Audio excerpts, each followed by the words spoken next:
Happy birthday, sweetheart. Mike O'Connor smiled at the phone's screen, where his daughter Katie showed off her new soccer uniform.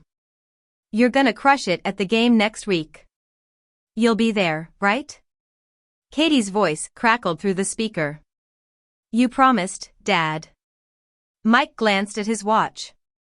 The Sterling Coal Mines break room was empty except for him, the late afternoon shift change still an hour away. Wouldn't miss it for anything. First game as team captain? I'll be right there in the front row. After saying goodbye, Mike stared at the phone's wallpaper, Katie holding up her MVP trophy from last season. Everything he did, every extra shift and dangerous job, was to ensure she had opportunities he never had. His ex-wife didn't understand why he kept taking the riskiest assignments, but the hazard pay meant Katie could go to any college she wanted. The break room door opened, and Jack Morrison walked in, his steel-gray hair dusty from the morning inspection. There you are. Marcus thinks he's found something interesting in the East Tunnel. Mike tucked his phone away.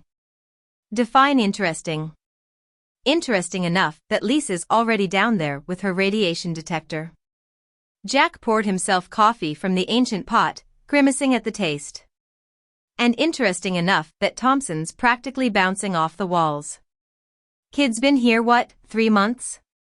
Mike stood, stretching. Everything's interesting to him. Remember when we were like that? Jack's smile was tinged with nostalgia. Before mining was just about quarterly reports and safety regulations? You mean when we thought we'd discover buried treasure?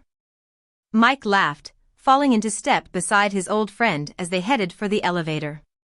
Speaking of treasure, Katie made team captain. No kidding? Jack's face lit up.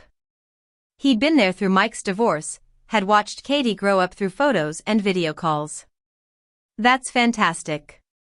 When's her first game? Next Wednesday. You should come. Bring Annie and the boys.